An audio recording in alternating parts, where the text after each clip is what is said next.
삶 선택의 연속입니다. 현실은 선택을 요구하고 또 무엇인가를 결정하게 합니다. 잘 선택해서 잘 판단해야 합니다. 밥 잘 사주는 누나랑 사귈까? 아니면 이쁜 누나랑 사귈까? 고민하고 잘 선택해야 됩니다. 왜냐하면 현실에는 밥 잘 사주는 이쁜 누나가 없기 때문입니다. 그래서 잘 살기 위해서 우리가 그저 없잖아요. 선택을 잘 해야 하고 또 선택을 잘 하기 위해서는 지혜가 필요합니다. 성경에서 말하는 지혜는 현실과 관련되어 있는 어떤 능력이라고 할 수 있습니다. 현실을 살아나가기 위한 기술로 정의하면 됩니다. 그래서 지혜는 다시 한번 말씀드리면 현실을 살아나가기 위한 기술로 이해해야 됩니다. 오늘부터 몇 주간 성경의 인물 중 가장 지혜로웠던 사람으로 알려진 킹 솔로몬을 통해서 현실을 살아나가기 위한 기술, 지혜를 배워보고자 합니다.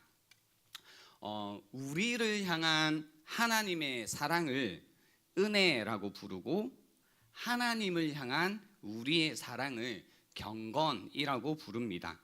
초기에 솔로몬이 얼마나 경건한 삶을 살았는지 오늘 본문을 통해서 우리는 알 수 있습니다. 3절 말씀입니다. 솔로몬이 여호와를 사랑하고 그의 아버지 다윗의 법도를 행하였으나 산당에서 제사하며 분향하더라. 이에 왕이 제사하러 기브온으로 가니 거기는 산당이 큼이라. 솔로몬이 그 제단에 1천 번제를 드렸더니라고 해서요. 솔로몬은 하나님을 사랑하였고 또 그 사랑하는 마음 가운데 산당에 나아가 제사하며 분향하였다라고 합니다. 왕 위에 오른 솔로몬이 기브온 산당에 나아가 1천 번제를 드렸다라는 내용입니다. 1천 번제, 1000마리의 제물을 드렸다라고 생각할 수도 있고 1000번의 제물을 드렸다라고 생각할 수도 있지만 여기 이제 1천 번제를 드렸더니에서 이제 드렸다라는 동사가 잘 모르셔도 되지만 이제 미완료형 동사를 사용했기 때문에요. 지속적인 또 반복적인 행동으로 생각하는 것이 좋습니다. 그래서 이 말씀을 우리가 잘 이해를 한다면 솔로몬이 오랜 시간 동안 지속적으로 그리고 반복적으로 예배하였다라는 의미로 보시는 게 좋습니다. 그리고 1천 번제에서 1천이라는 것도요. 이제 1천, 딱 1000이라는 숫자일 수도 있지만 많은 수를 나타내는 상징으로 사용됩니다. 그래서 1천 번제를 솔로몬이 드렸다라는 의미는 수많은 정말 많이 엄청 지속적으로 반복해서 솔로몬이 하나님께 제물을 드렸다라는 의미로 이해하시면 되고요. 그래서 하나님을 사랑하는 마음으로 온 힘을 다해 온 마음을 다해 계속해서 하나님을 예배했다라는 것을 이 열왕기상 3장 3절 4절 말씀을 통해서 우리가 알 수 있습니다. 솔로몬은 하나님을 사랑하는 마음으로 온 힘을 다해 지속적으로 계속 예배했습니다. 이제 우리가 궁금한 건 사실 그겁니다. 솔로몬이 그렇게 계속해서 하나님을 예배했구나라는 건데요. 그렇게 하나님을 예배했던 이유가 궁금합니다. 어떤 상황에 솔로몬이 있었기에 이렇게 하나님을 지속적으로 반복해서 그의 마음을 다해 하나님을 예배했을까라는 것이 사실은 좀 더 궁금합니다. 알려진 바로는 솔로몬이 20세쯤에 이 왕이 되었다라고 정해집니다. 정확한 이제 나이는 알 수 없지만요. 대략 그렇게 알고 있습니다. 다윗이라는 훌륭한 왕을 뒤이어서 이제 왕이 된 솔로몬. 나라를 이제는 자신이 지키고 보호해야 한다라고 생각한 솔로몬. 그리고 그에게 맡겨진 그 수많은 백성들이라는 것을 생각할 때에 참으로 많은 어떤 책임감과 부담감과 그리고 여기에서 비롯된 두려움이 있었을 거라고 생각합니다. 여러분 혹시 마블 좋아하시나요? 오늘도 이제 마블 좋아하신다는 분이 있었는데요. 이 마블 10주년을 기념해서 처음 나왔던 작품 중에요. 블랙팬서라는 영화가 있습니다. 혹시 보신 분 있으신가요? 네, 많이는 아닌데요. 네, 이 정도면 못 하시겠죠? 와칸다? 네, 못 하시겠죠? 네, 넘어가세요. 네, 됐습니다. 네, 뭔지 물어보지 마세요. 목사님 이건 뭐 한 거야? 이렇게 묻지 마세요. 넘어가시면 되고요. 이 와칸다 국왕이 죽고 난 다음에 이 블랙팬서였던 티찰라가 새로운 왕이 됩니다. 그리고 이제 이 영화는 이 티찰라라는 블랙팬서가 왕으로서 어떻게 나라를 다스려가는지에 대한 주제를 가지고 스토리를 이제 풀어가는 거죠. 이 영화의 이제 후기를 이제 여러분이 살펴보면요, 다른 마블 히어로 영화 중에 하나인 토르와 이 블랙팬서를 비교하신 분들이 많이 있습니다. 토르도 이제 왕이 나오고 블랙팬서도 이제 왕이 나오는 거죠. 근데 두 가지 토르, 왜 이렇게 열심히 얘기하지? 아무튼 토르와 블랙팬서의 차이점이 있는데요. 그게 뭐냐면 그 토르에 나오는 이제 그 왕도 토르도 이제 어떤 사건들을 통해서 성장기가 나오는 거죠. 그래서 점점 어떻게 왕이 되었는가라는 과정을 그려냅니다.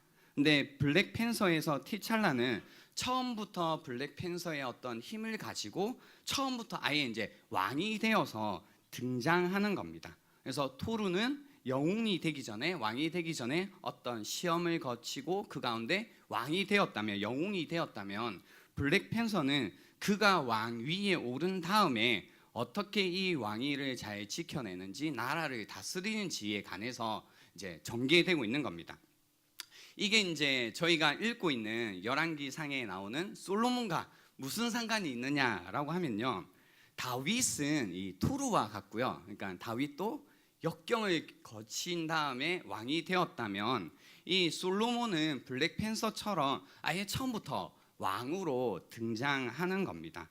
그래서 이제 그 영화에서 혹시 보신 분들은 기억나시겠지만, 이 블랙팬서 안에 그 티찰라 안에 가지고 있던 이 어떤 고민, 왕이 이제 내가 되는데 내가 정말 왕이 되어도 될까? 내가 그럴 만한 능력이 있나? 자격을 따져보고 막 이런 장면이 나오는데요. 뭔가 아직 왕이 되기에 부족할 것 같다, 부족한 것 같다라는 그런 느낌들이 있었다라는 것을 영화를 통해서 느꼈는데요. 솔로몬도 이제 사실 같다라는 겁니다. 그가 이제 왕으로서 느끼는 어떤 두려움이나 부담감이라는 것이 굉장히 컸을 거라는 겁니다. 그래서 이 부담감을 솔로몬은 스스로 어떻게 표현했냐면, 이제 7절에 보면요, 작은 아이라고 표현했습니다. 자기가 자신을 볼 때에 작은 아이로 보이는 것입니다. 우리도 이제 살다 보면 스스로 작은 아이라고 느껴질 때가 있습니다. 뭐 덩치가 크든 작든 상관없이 스스로 작은 아이라고 느껴질 때가 있습니다. 여러분은 혹시 이렇게 내가 좀 작은 아이인 것 같다라고 느껴보신 적이 있으신가요?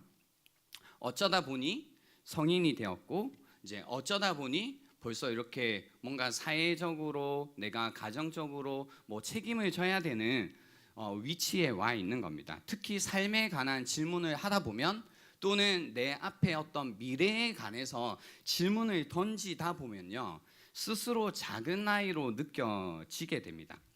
특히 이제 한국 사회 안에서는요, 고등학교나 혹은 대학교를 졸업하고 나면 이제 앞을 생각할 때마다 작은 아이로 생각이 됩니다.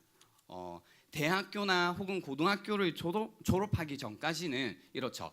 목표가 너무나 명확하고, 또 그 목표를 이루기 위한 방법이라는 것도 모든 것이 분명합니다. 누구나 공감할 만큼 그 방법들이 명확한 거죠.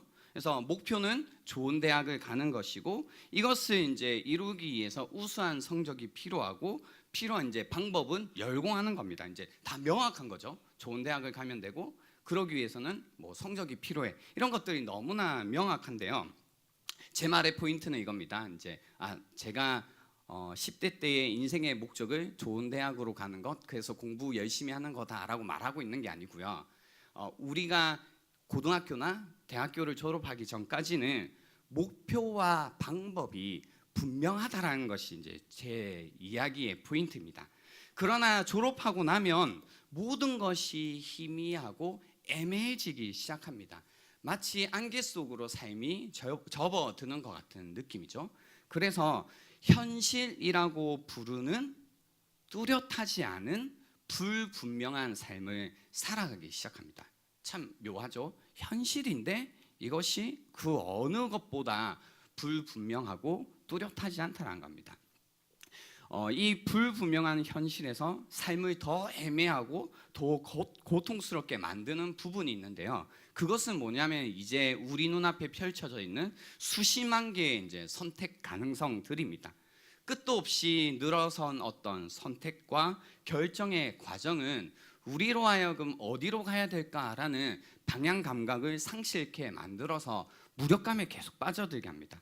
또 이렇게 방향을 잃었는데 또 계속해서 어떤 선택을 하고 결정을 해야 되는데 선택을 못하고 결정을 못하고 가만히 있다 보면 주변은 빠르게 돌아가는데 자신의 삶만 정지해 있는 것 같아서 또 이제는 불행한 느낌이 들기도 합니다.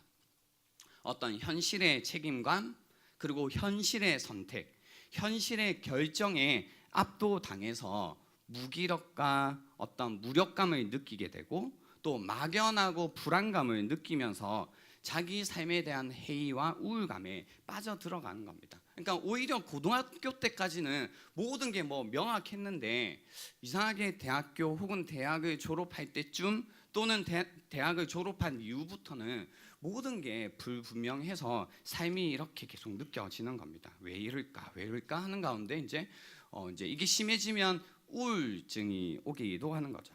어쩌다 내가 어른이 되어서 이런 현실을 감당해야 하는가? 내가 이 현실을 감당할 수 있을까라는 이 작은 아이로 느끼며 살아간다는 겁니다. 여러분은 어떠신가요? 여러분은 여러분에게 주어져 있는 현실이라는 것을 잘 감당하면서 지내고 계신가요? 아니면 내가 어쩌다가 이렇게 커가지고 아무 걱정 없이 어릴 때는 뛰어놀았는데 이제 그냥 진짜 현실만 생각하면 가슴이 답답하고 우울해지고 어떻게 살아야 되나 한숨이 푹푹 나오는 분은 없냐라는 겁니다. 그래서 이제 여러분이 그 싫어하는 단어가 있더라고요. 저는 이제 뭣도 모르고요. 죄송해요. 뭣도 모르고 예전에는 이제 이 단어를 잘 썼거든요. 그러니까 여러분에게 뭔가 힘을 드리고 싶을 때마다 여러분 기대합니다. 힘내세요. 뭐 이런 기대라는 단어를 썼는데 쓸 때마다 이렇게 돌아왔던 피드백은 좀 부정적이었어요. 이렇게 기대해라고 하면 이렇게 인상 쓰고 너 잘할 거야 이렇게 잘할 거야 기대한다라고 하면 이렇게 싫어하고 혹은 하기 싫다고 뭐 이렇게 이제 피드백이 들어왔었는데요.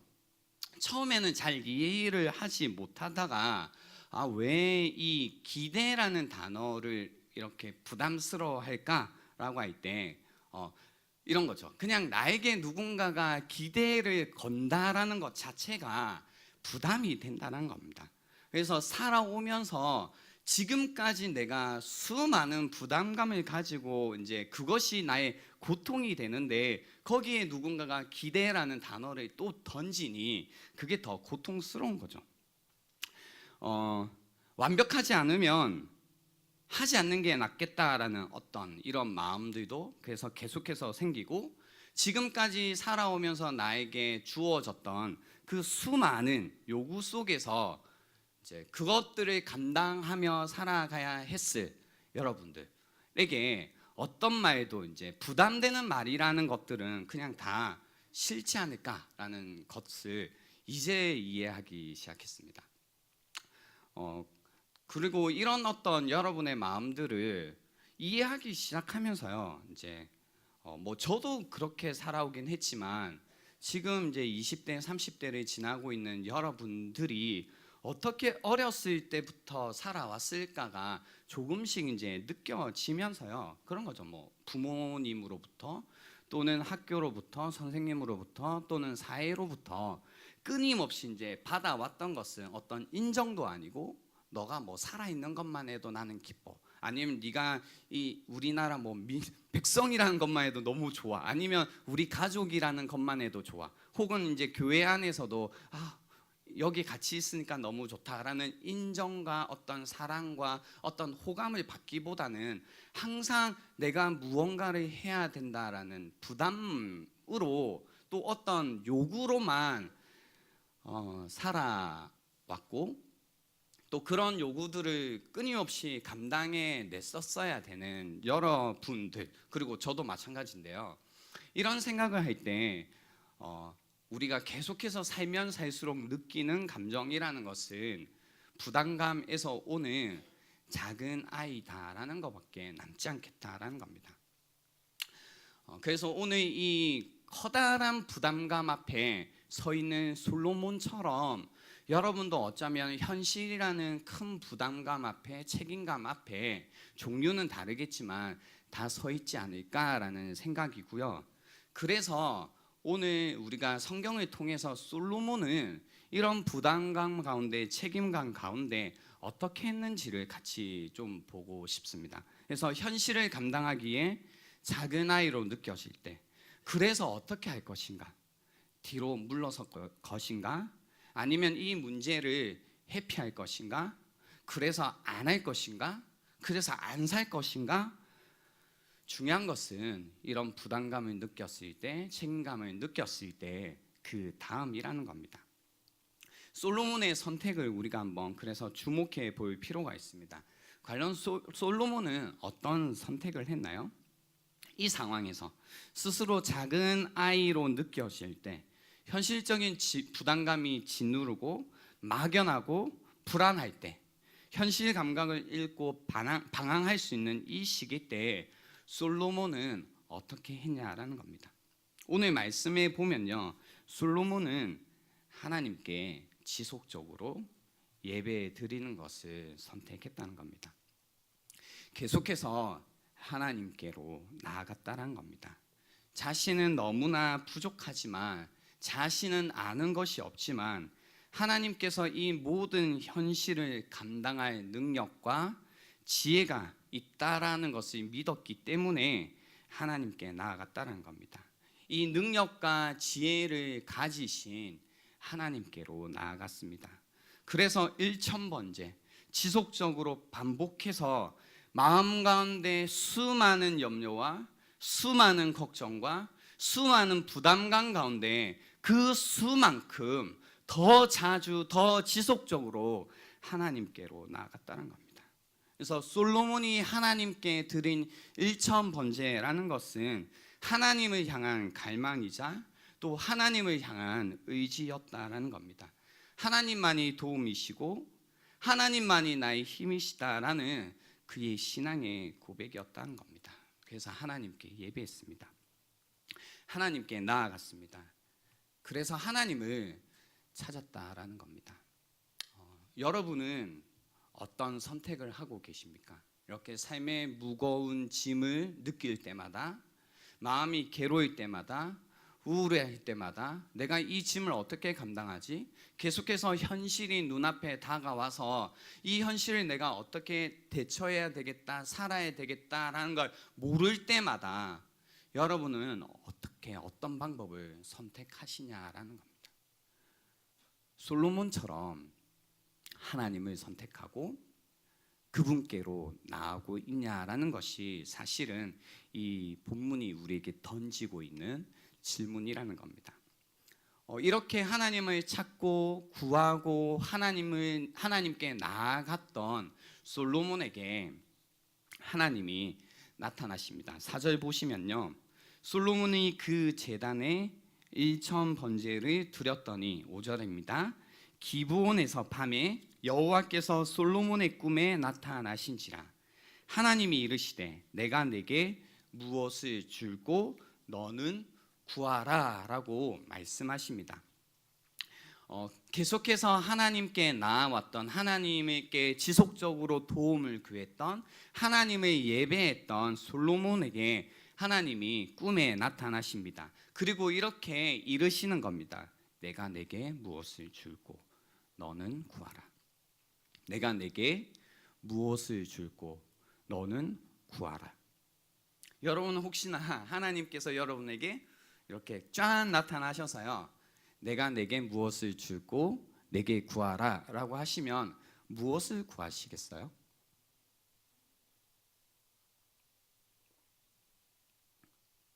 무엇을 구하시겠어요? 이렇게 저는 이제 한번 상상을 해봤는데요. 만약에 하나님이 나타나셔서 내가 내게 무엇을 줄고 내게 구하라 라고 하시면 이것도 이제 뭐 구하지? 어떤 거 달라고 하지? 또 선택해야 되잖아요. 이거 선택한다고 또 스트레스 받겠다라는 생각을 했는데요. 여러분 당장에 떠오르시는 그 무엇이 있으세요?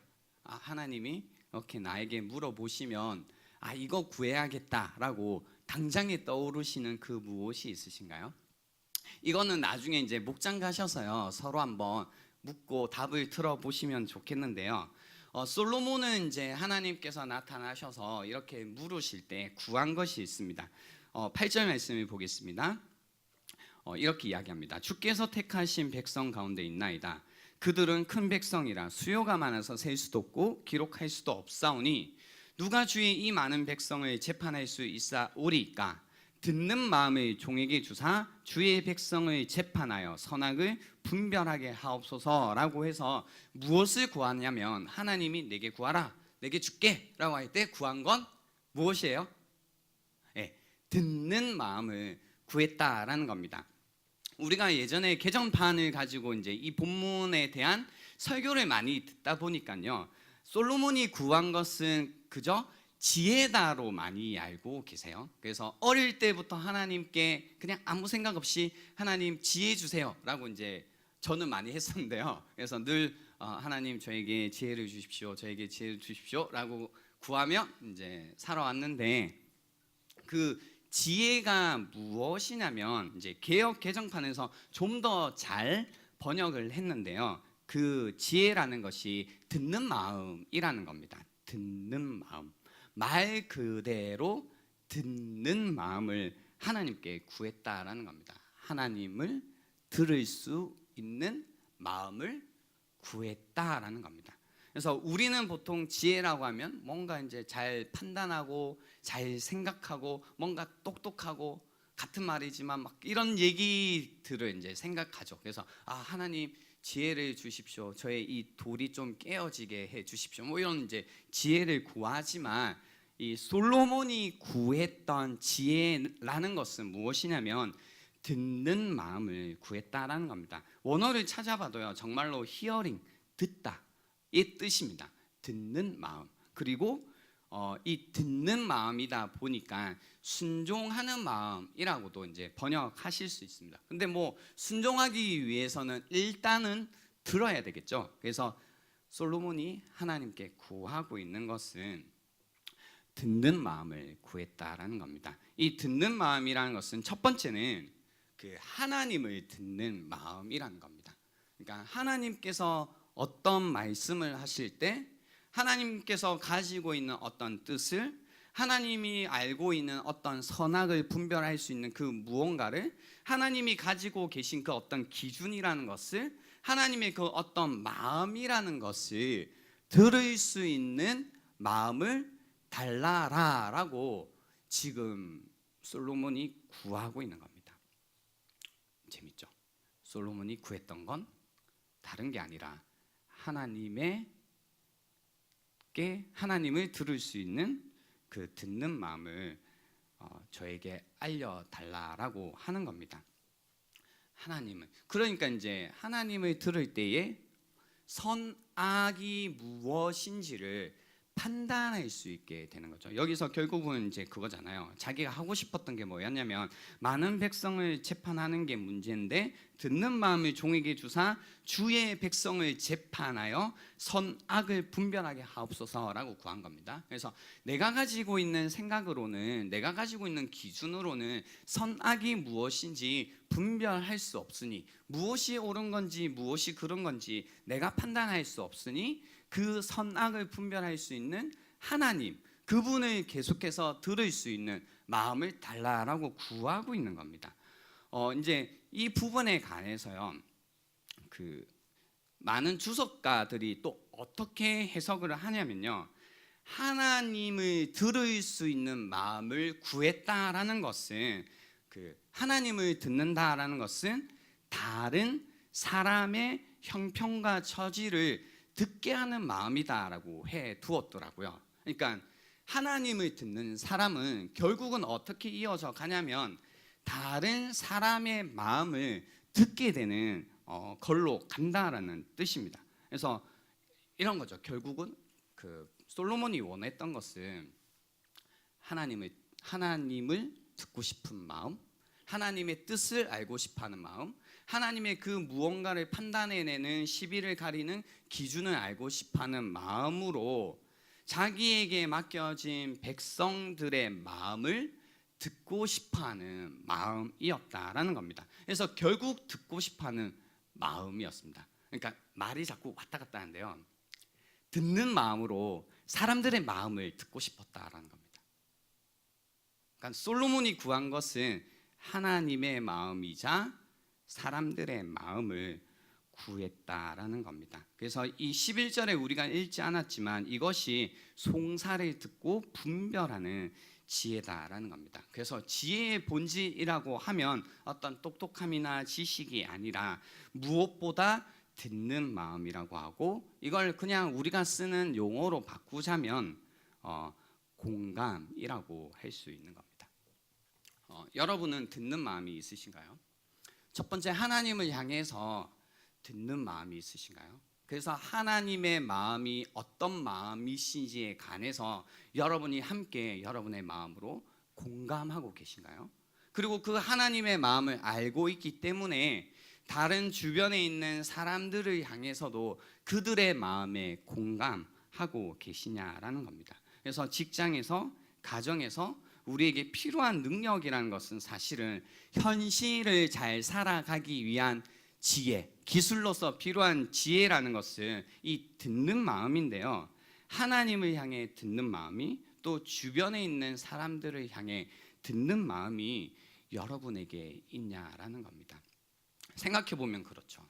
우리에게 지혜가 없어서 현실을 살아가는 것이 힘들다라는 말은 결국은요, 하나님의 뜻을 몰라라는 뜻이기도 하고, 또 하나님의 뜻을 모르다 보니, 그래서 그분의 마음을 모르다 보니 주변을 향해서도 누군가의 마음을 알아주고 들어주고 그들의 형편이나 처지에 관해서 공감할 수 있는 능력이 우리 안에 없다라는 것이 문제인 거죠.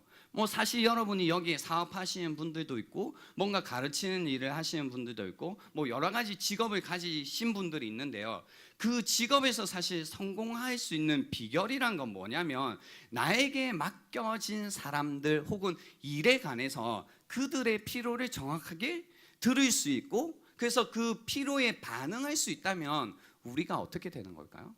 성공하는 거겠죠. 그죠? 그것은 저는 영역과 상관없는 부분이라고 생각하는데요, 문제는 우리에게 이 마음이 없다라는 겁니다. 그죠? 이 마음이 없다라는 겁니다. 이제 가정의 달이니까 가정으로 한번 이 이야기를 우리가 한번 적용하기 위해 들고 가보면 마찬가지죠. 우리가 지내오면서 5월 빼고는 거의 가정에 관해서 잘 생각하지도 않지만 여러분은 듣는 마음이 있으신가요? 여러분의 부모님을 향해, 여러분의 다른 가족 구성원을 향해 듣는 마음이 있으신가요? 아버지가 어떤 마음인지 듣는 마음이 있고, 어머니가 어떤 마음인지 들으려고 하는 마음이 있고, 내 동생이, 내 친구가, 내 누나가, 언니가, 오빠가, 형이 어떤 마음인지 요 근래 혹시 들어보신 적이 있으세요? 만약에 여러분이 오랜 기간 동안 듣는 마음이 없었는데요, 없었음에도 불구하고 그 관계라는 것이, 혹은 여러분이 있었던 영역에서 아무 문제 없이 잘 지냈다면 사실 그럴 수 없거든요. 근데 우리 안에 이 듣는 마음이라는 것이 없었기에 내가 속해져 있는 공동체에서 혹은 삶의 어떤 영역에서, 그러니까 내가 지내고 있는 현실 가운데서 어려움을 겪고 있을 수 있다는 겁니다. 그래서 오늘 우리가 솔로몬의 이야기를 통해서 다시 한번 하나님께 구하고 또 회복되었으면 하는 것은 무엇이냐면요, 우리의 삶의 어떤 부담감, 책임감, 어려움 가운데 하나님 앞에 나아서 하나님께 주님, 이제 하나님을 듣는 마음과 또 그 듣는 마음을 가지고 저에게 맡겨주신 사람들의 마음을 들을 수 있게 해달라라는 이 기도를 우리가 함께 할 수 있으면 좋겠다라는 겁니다. 그래서 이제 말씀을 마무리하려고 하는데요, 고린도전서 1장 24절에 보면요, 그래서 이런 말씀이 있습니다. 그리스도는 하나님의 능력이요 하나님의 지혜다라는 말씀이 있습니다. 그리스도는 하나님의 능력이요 하나님의 지혜입니다.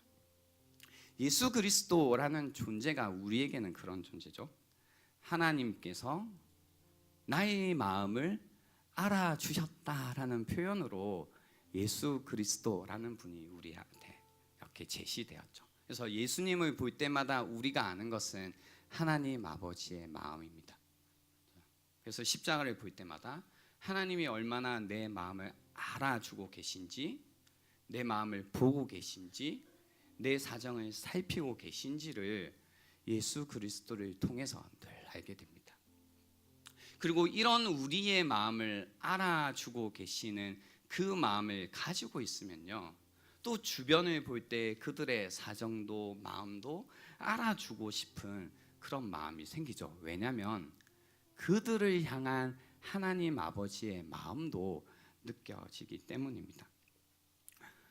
여러분에게는 이런 마음이 있으십니까? 듣는 마음이 있으셔서 하나님을 향해 듣고 계시고 또 그 마음으로 주변에 있는 다른 사람들을 알아주고 있냐라는 겁니다. 오늘 본문에 뒤이어 나오는 유명한 사건이 있죠. 두 여인, 두 엄마, 두 창기 이야기가 나오는데요, 거기에서 솔로몬이 한 게, 그래서 가만히 보면 뭐냐면요, 어떻게 지혜롭게 판결을 내렸냐면 다른 게 아니죠. 뭘 들었어요? 아이를 향한 엄마의 마음을 들었죠. 그리고 그 마음 때문에 누가 진짜 엄마인지를 판단해내는 겁니다. 지혜가 거기서 온 겁니다. 다른 거 아닙니다. 예리하게 뭘 살피고 이게 아니고, 엄마의 마음이란 이런 마음일 거야 라고 엄마의 마음을 듣자 무엇이 옳은 건지 그런 건지, 누가 진짜 엄마인 건지 가짜 엄마인 건지 판가름해내는 겁니다. 이 마음이라는 거죠. 오늘 이제 저는 이 말씀을 개인적으로 저에게 이제 적용을 했어요. 우리 청년들 안에 혹시 내가 알아줘야 되는, 또 들어줘야 되는 마음이 없을까라고 이제 생각을 했고요. 그러다가 이제 지난주에 여러분이 내셨던 삶으로 드리는 예배 가운데 이런 고백이 있었습니다. 이 마음을 알아주고 싶었습니다. 너무 힘든데, 그래서 정말 피하고 싶은데 그 도피성문 어기의 장로들마저 믿지 못하고 아무에게도 내 진짜 이야기를 하지 못해 도피성에 들어가지 못하고 주변만 맴돌고 있습니다. 누가 나에게 먼저 손 내밀어 주길, 들어오라고 말해 주길 기다립니다. 용기 없어 죄송합니다 라는 고백이었습니다.